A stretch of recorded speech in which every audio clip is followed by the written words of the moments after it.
कि इनका बेटा विदेश पढ़ने के लिए गया है, मामा का।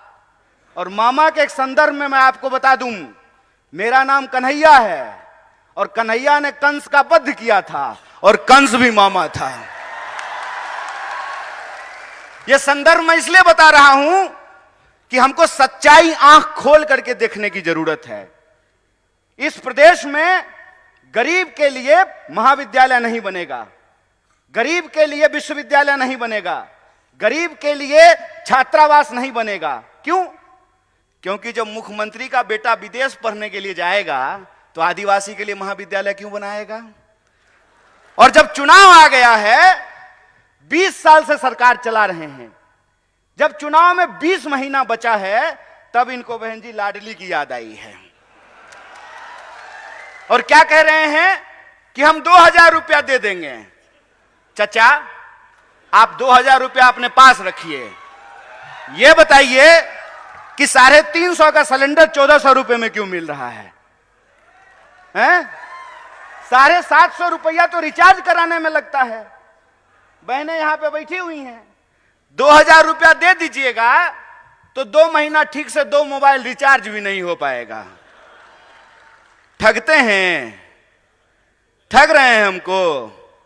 आपका खेल हम समझ रहे हैं, आपका खेल हम समझ रहे हैं कि आप हमारे आंख में धूल झोंक करके हमारी संपत्ति, हमारा रिसोर्स हमसे छीन रहे हैं।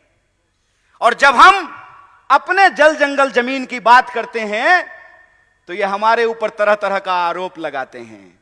कहते हैं जल जंगल जमीन की बात करने वाले लोग अर्बन नक्सल होते हैं। हाय रे गृह मंत्री, बड़ी दया आती है आप पे। हैं? 2 बार की सरकार है इनकी, 20 साल से मध्य प्रदेश में सरकार चला रहे हैं। और मेरे पिताजी मुख्यमंत्री नहीं थे, ना प्रधानमंत्री थे। मैं एक साधारण परिवार का लड़का हूं, लेकिन मेरे पास महात्मा गांधी की तरह, बिरसा मुंडा की तरह, शहीद आजम भगत सिंह की तरह, डॉक्टर बाबा साहब भीमराव अंबेडकर की तरह सच की ताकत है। इस बात को याद रखिएगा। अरे पूरी ताकत लगा लीजिए, आप हमारी सच्चाई को नहीं बदल सकते हैं। हम सत्य के लिए लड़ रहे हैं, हम अपने लोकतांत्रिक अधिकार के लिए लड़ रहे हैं। और लोकतंत्र का क्या मतलब होता है? लोकतंत्र का मतलब यह होता है कि जैसे मुख्यमंत्री के बेटा का वोट एक होता है, उसी तरह से आदिवासी के बच्चा का भी वोट एक होता है। अगर मुख्यमंत्री के पास पैसा है, वो अपने बच्चे को विदेश भेज सकता है, तो हम भी इस देश में टैक्स देते हैं। हमारे बच्चों के लिए भी अच्छी शिक्षा की व्यवस्था होना चाहिए, अच्छा अस्पताल होना चाहिए, अच्छी सड़कें होनी चाहिए, महिलाओं की सुरक्षा होनी चाहिए। यह हमारा हक है। और जब हम अपना हक मांगते हैं तो हमारी बात को गुमराह करने की कोशिश करते हैं।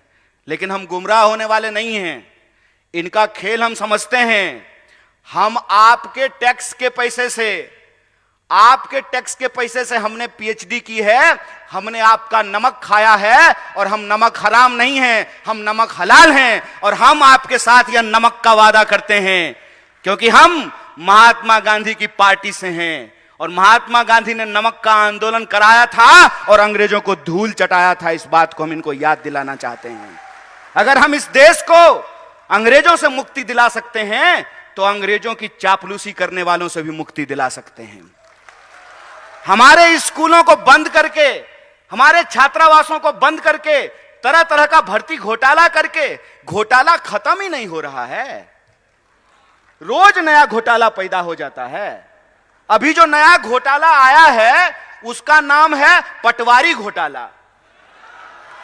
और मैं वीडियो देख रहा था, वीडियो में जो पटवारी घोटाला नहीं, पटवारी परीक्षा की जो टॉपर है, उसको पूछा कि मध्य प्रदेश का राजधानी कहां है, तो बोली दिल्ली। हम बोले बिल्कुल ठीक बात है। आजकल मध्य प्रदेश में सारा कंट्रोल दिल्ली से ही चल रहा है।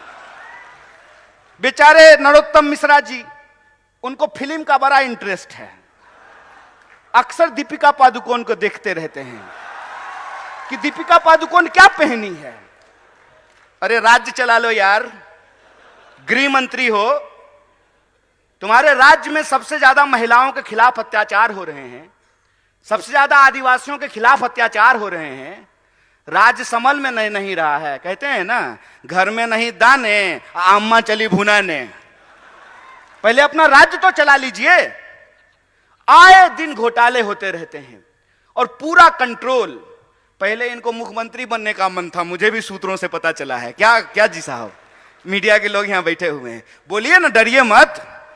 अरे लोकतंत्र है, सबको बोलने का हक है। अरे हम लोग तो एक नारा लगाते हैं, जगह है कितनी जेल में तेरे, देख लिया है देखेंगे।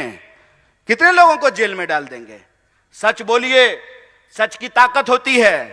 पहले इनको कहा कि ऐसे ही उलझुल बात किया करो, सोशल मीडिया पे पॉपुलर हो जाओगे। और जैसे पटवारी की परीक्षा की टॉपर को मध्य प्रदेश की राजधानी दिल्ली लगती है, इनको भी सत्ता का केंद्र आजकल दिल्ली लगता है। और जब चुनाव आता है तो दिल्ली इंदौर में घूमना शुरू कर देता है। आजकल दिल्ली इंदौर घूम रहा है। तो जब आ ही गए हैं नेकी और पूछ पूछ, तो इनसे पूछ लेना चाहिए कि क्यों घोटाले पे घोटाले हो रहे हैं, क्यों आदिवासियों के खिलाफ अत्याचार हो रहे हैं, क्यों महिलाओं के खिलाफ अत्याचार हो रहे हैं, क्यों आपके द्वारा किए गए एक भी वादे पूरे नहीं किए गए हैं। और जब चुनाव आया है, लाडली योजना, समझ रहे हैं साहेब, अपने लाडले के लिए ये लाडली योजना लेकर के आए हैं साहब। ये सच्चाई हम देख रहे हैं। इस सच्चाई को मैं अपने आदिवासी भाई बंधुओं से कहना चाहता हूं, अपनी बहनों से कहना चाहता हूं कि ये मौका है कि जो 20 साल से आपने अत्याचार झेला है, उस अत्याचार का आपको बदला लेना है और उनको एहसास कराना है कि राजा का बेटा राजा नहीं होगा। यह लोकतंत्र की ताकत है। और लोकतंत्र की ताकत यह है कि सब लोगों को चुनाव लड़ना पड़ता है। कमलनाथ जी भी चुनाव लड़ते हैं, दिग्विजय सिंह जी भी चुनाव लड़ते हैं, और नरोत्तम मिश्रा को भी लड़ना पड़ता है।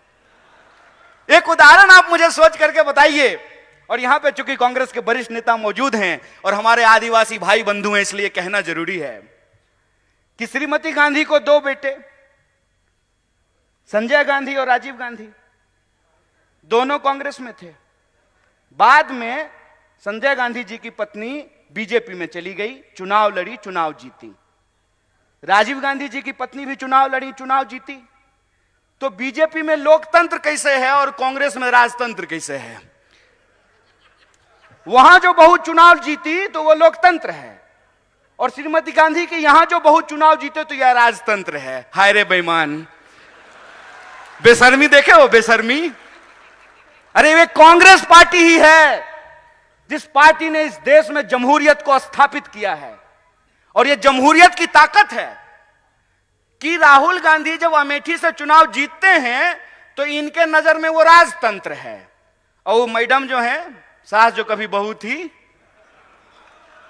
है ना, वो जब अमेठी से चुनाव लड़ी है तो लोकतंत्र है। हाय रे चोरी। मैं तो यही कहता हूं कि अगर इस देश में पंडित जवाहरलाल नेहरू नहीं होते ना, तो नरेंद्र मोदी भी देश के प्रधानमंत्री नहीं हो पाते।